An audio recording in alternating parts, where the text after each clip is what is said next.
5 जून 2025 की ये बात है। एक किसान अपने खेतों की तरफ जा रहा था। रास्ते में उसे रजवाहा पड़ता है और रजवाहे में एक बहता हुआ सामान उसको दिखाई देता है।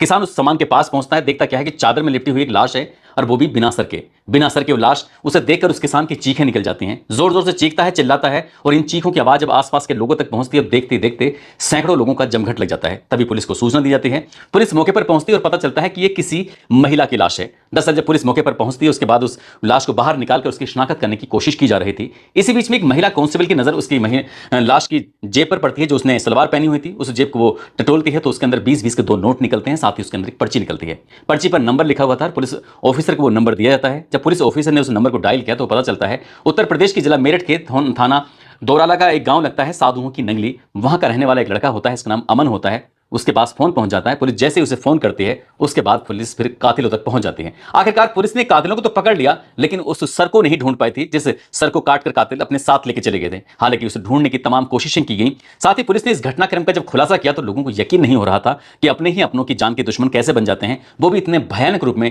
कत्ल कर दिया गया था। आदाब, नमस्कार, सत श्री अकाल। मैं उस्मान सैफी। आज की जो सच्ची घटना मैं आपको सुनाने जा रहा हूं, ये सच्ची घटना है उत्तर प्रदेश के जिला मेरठ की। दरअसल जिला मेरठ का एक थाना लगता है दोराला और दोराला थाना क्षेत्र का एक गांव लगता है दादरी। दादरी का ही रहने वाला एक फौजी जिसका नाम रमेश कुमार, जो कि सीआरपीएफ का एक जवान होता है और छत्तीसगढ़ में उसकी पोस्टिंग चल रही थी। घर में 2 बेटे, एक बेटी, पत्नी का नाम राकेश देवी होता है, बेटी होती है आस्था, जो कि सकौती गांव का एक सूरजमल स्कूल होता है, वहां से उसने 11वीं की परीक्षा पास की थी। अभी हाल ही में उसने 12वीं क्लास में एडमिशन लिया था। जिंदगी ठीक ठाक चल रही थी, सब कुछ बढ़िया चल रहा था। एक खुशहाल जिंदगी वो परिवार जी रहा था। अब से लगभग 8 महीने पुरानी बात है, अक्टूबर 2024 की। इस लड़की ने अपना इंस्टाग्राम पर एक अकाउंट बनाया और अकाउंट बनाने के बाद उसमें ये जो उसके पन्ने लगातार सोशल मीडिया के पन्ने पलटती रहती थी। इसी बीच में इंस्टाग्राम पर उसकी एक लड़के से दोस्ती हो जाती है। उस लड़के का नाम अमन होता है, जो कि पास का ही गांव होता है साधुओं की नंगली, वहां का रहने वाला लड़का होता है। उससे वो बातचीत करती थी और बातचीत करते करते उनकी दोस्ती कितनी गहरी हो जाएगी, उन दोनों ने भी इस बात का अंदाजा नहीं लगाया था। एक दिन उस लड़की ने उससे मिलने का मन बनाया। उसने कहा कि ठीक है, मैं तुमसे मिलना चाहती हूं। तभी उसने अपने हाथों पर मेहंदी लगवाई और मेहंदी लगाने के लिए उसने लगाने के बाद अपने उस दोस्त को बुलाया। अमन को बुलाने के बाद वो सीधा मंदिर जाते हैं। मंदिर में घूमते हैं, इधर उधर घूमने के बाद वापस आ जाते हैं। लेकिन इस बात का किसी को कानो कान भनक तक नहीं लगी और ये पहली मुलाकात थी। उसके बाद फिर आदत बन जाती है एक दूसरे की। जब भी मौका मिलता था तभी मिलने की वो कोशिश करते थे और खासकर मौका तब होता था जब घर में कोई होता नहीं था। खासकर माँ कहीं चली जाया करती थी तो वो लड़की अपने उस दोस्त को बुला लिया करती थी। ऐसे ही उसने 28 मई 2025 को उसने ऐसा किया कि घर में एक रिश्तेदार में एक शादी का प्रोग्राम था। माँ ने कहा कि मैं शादी में जाती हूँ, तुम घर पे ही रहना। आखिरकार लड़की घर पे अकेली थी, छोटे भाई भी उसके साथ थे।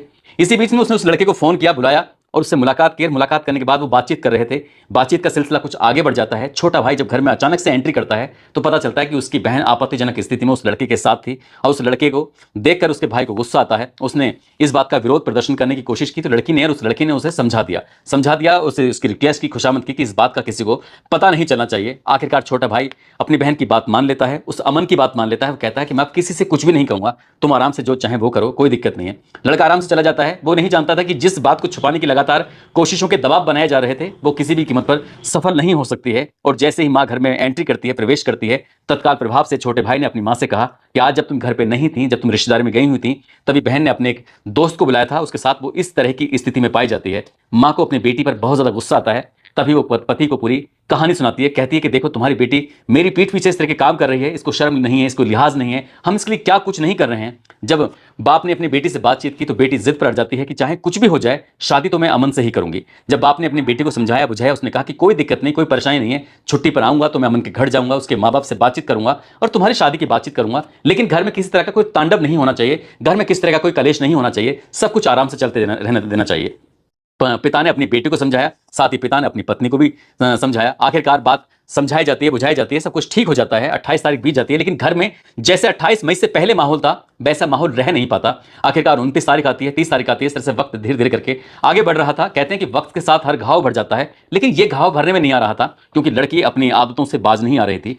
4 जून 2025 की सुबह की ये बात है। लगभग 9:30 बजे के आसपास का वक्त हो रहा था। सुबह सुबह वो उस लड़के से बातचीत कर रही थी। माँ की अचानक से दस्तक हो जाती है। अचानक घर में जब आती है तो बेटी को फोन पर बातचीत करते देख रही थी। उसने फोन छीनते हुए कहा कि तुम उससे किसी भी कीमत पर बातचीत नहीं करोगी।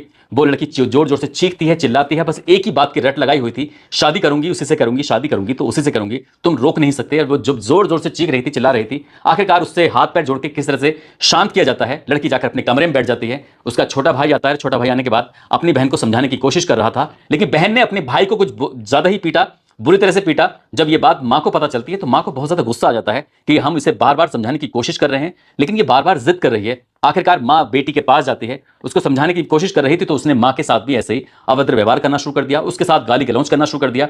माँ को कुछ ज्यादा ही गुस्सा आ जाता है, कुछ इतना गुस्सा आ जाता है कि माँ ने अपनी ही बेटी की छाती पर बैठ जाती है और बैठने के बाद तब तक उसका गला दबाती रहती है जब तक कि बेटी के प्राण नहीं निकल जाते। जब बेटी के हाथ पैर चलने बंद हो जाते हैं, बेटा भी वहीं पास में चश्मदीद होता है। जब वो बेटी जो हाथ पैर मार रही थी तब बेटे ने अपनी बहन को पकड़ लिया ताकि वो कुछ विरोध ना कर सके और माँ तब तक गला दबाती रही जब तक कि बेटी मर नहीं जाती। जैसे उसने हाथ पैर चलाने बंद किए तब जाकर माँ को होश आया कि आखिरकार वो कर क्या बैठी है। तभी वो घबरा जाती है, एक तरफ कोने में बैठ जाती है। भाई वो समझ नहीं पाया था कि आखिरकार ये सब चंद ही सेकंड, चंद ही मिनटों में हो क्या गया है। जब उसकी माँ को थोड़ा सा होश आता है, सबसे पहले वो अपने पति को फोन लगाती है, कहती है कि मुझसे बहुत बड़ा पाप हो गया है, समझ नहीं पा रही हूं कि आखिरकार करूं तो क्या करूं। जब उसके पिता ने सुना कि आखिरकार बात क्या है, उसने कहा मैंने अपनी बेटी को मार दिया है, तुम्हारी बेटी को मार दिया है। पिता कहता है कि कोई बात नहीं, परेशान होने की जरूरत नहीं है, जो हो गया सो हो गया, तुम वहीं रहो, आराम से रहो, कुछ सोचते हैं, कुछ करते हैं। लेकिन वो दोनों घबराए हुए थे, माँ और बेटा। उधर पति को जब सूचना मिलती है तो वो भी नहीं समझ पा रहा था कि आखिरकार करूं क्या। तभी ये फोन कटता है। फोन कटते ही माँ ने सबसे पहले अपने भाइयों को फोन लगाया और फोन लगाने के बाद कहा कि मुझसे एक बहुत बड़ा पाप हो गया है, मैं करूं तो क्या करूं, मैंने अपनी ही बेटी का गला घोंटकर उसकी हत्या कर दी है। तो ये मेरा बेटा भी साथ था। तो वो समझ नहीं पा रही थी कि आखिरकार करें तो क्या करें। उसे समझाया जाता है कि आराम से घर पर रहो, लाश के पास रहना, किसी को इस बात की खबर तक नहीं लगने देना, इंतजार करो, कुछ ना कुछ सोचते हैं, कुछ करते हैं। आखिरकार कई घंटे बीत जाते हैं। दोपहर में उसके भाइयों का, उसके भांजे का और उसके भतीजे का फिर से फोन आता है, राकेश देवी का। आखिरकार जब फोन आता, कहते हैं कि तुम तसल्ली करो तो रात के लगभग 11 बजे होने का इंतजार करो, हम सोचते हैं, हम कुछ करते हैं। अब उस महिला के मायके वाले आते हैं। आने के बाद उसका बताया जाता है एक भतीजा होता है और एक उसका भांजा होता है। वो आते हैं और यहाँ से आस्था की लाश को गाड़ी के अंदर रखते हैं और गाड़ी के अंदर रखने के बाद यहाँ से काफी दूर लेकर से चले जाते हैं। लगभग एक 13 किलोमीटर का दूर एक सफर तय करते हैं। एक मेहरौली का जंगल वहां पे लगता है और मेहरौली के जंगल में ले जाने के बाद लाश को उस गाड़ी से उतारा जाता है। एक दरांती ली जाती है जिससे चारा वगैरह काटते हैं और उस दरांती से उस लड़की की, यानी कि आस्था की जो 17 साल की लड़की होती है, उसकी गर्दन को तब तक काटा जाता है जब तक कि उसे धड़ से अलग नहीं कर दिया जाता। आखिरकार उसकी लाश को एक रजवाहे में फेंक दिया जाता है। साथ ही जो उसका सर होता है, उस सर को उस घटना स्थल से लगभग 10-12 किलोमीटर दूर अलग फेंका जाता है, जो कि जानी एक जगह लगती है, वहां पर गंग नहर होती है। गंग नहर में फेंक कर आराम से निकल जाते हैं। ना ये माँ जानती ही थी, ना उसका भाई जानता था, ना ही परिवार के बाकी लोग जानते थे कि लाश तो फेंक रहे हैं। जो इसने कपड़े पहने हुए हैं उस कपड़ों में 20-20 के 2 नोट रखे हुए हैं, साथ ही एक पर्ची रखी हुई है। और जब पर्ची निकाली जाती है तो उस पर्ची में एक नंबर निकलता है और जो पास का ये गांव था साधुओं की नंगली, वहां पर फोन लगता है। पुलिस आखिरकार उस लड़के को हिरासत में लेती है और हिरासत में लेने के बाद उस लाश को दिखाया जाता है तो लड़का वो रोने लगता है, बिलखने लगता है, कहता है कि ये मेरी बहुत खास दोस्त है, हम लोग इंस्टाग्राम पे मिले थे, हमारी दोस्ती हुई थी। जब पूछा जाता है कि आखिरकार ये लड़की कहाँ की है, कहाँ की नहीं रहने वाली है, तो उस लड़की का पूरा एड्रेस दिया जाता है। आखिरकार पुलिस उस घर पहुंचती है और वहां जाने के बाद जब पता चलता है तो पता कुछ ऐसा चलता है कि माँ ने और घर परिवार में लोगों ने एक ऐसा माहौल बना दिया था कि लड़की अचानक से घर से गायब हो गई है, लेकिन पुलिस में कोई शिकायत वगैरह नहीं की थी। आखिरकार घर वालों से और जब बातचीत करने की कोशिश कर रहे थे तो धीरे धीरे करके पूरी कहानी सामने आ जाती है। आखिरकार पुलिस ने माँ को भी हिरासत में लिया, बेटे को भी हिरासत में लिया। जो इस लड़की के मरने वाले के 2 मामा थे उनको हिरासत में लेती है और मामा का जो लड़का होता है उसको भी हिरासत में लिया जाता है। लेकिन जो उसकी मौसी का जो लड़का था, जो उस लाश को ठिकाने लगवाने में पूरी ईमानदारी दिखाता है, पूरी शिद्दत दिखाता है और उसको गर्दन को अलग कराने में पूरा काम करता है, आखिरकार वो पुलिस के हाथ नहीं लगता।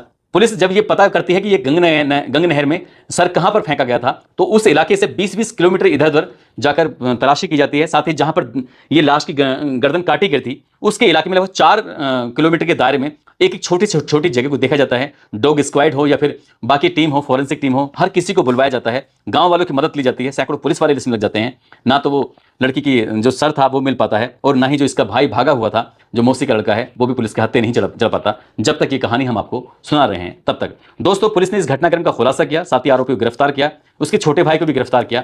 जो गलती मां से हुई थी, काश उसी वक्त पुलिस को फोन करके ये कहानी सुनाई होती कि ऐसे ऐसे पूरी घटना हुई है, तो बाकी लोग जो इस लाश को ठिकाने लगाने में फंसे हैं, जो बाकी लोगों की जिंदगी जो बर्बाद हुई है, शायद ये जिंदगी बर्बाद नहीं होती। बल्कि पुलिस ने जब अपने मामले में जांच पड़ताल की है तो पता चलता है कि उस लड़की के पिता ने भी कुछ ना कुछ ऐसी बात कही है जिससे कि लोगों को, परिवार वालों को भड़काने में मदद मिलती है। हालांकि पुलिस की जांच का विषय है कि इस मामले में कौन कौन जिम्मेदार है, कौन कौन गुनहगार है, किस किस को सजा मिलनी चाहिए। लेकिन यह मामला जब फास्ट ट्रैक कोर्ट में चलाने की बात चल रही है, ये भी मामला अदालत पहुंचेगा तो जाहिर सी बात है जज इसमें बड़ी से बड़ी सजा जरूर सुनाएंगे, क्योंकि ये क्राइम कोई आसान क्राइम नहीं था, ये हीनियस क्राइम था। वाकई यहाँ पर दर्दनाक तरीके से हत्या की जाती है और हत्या के बाद जो होता है वो बहुत भयानक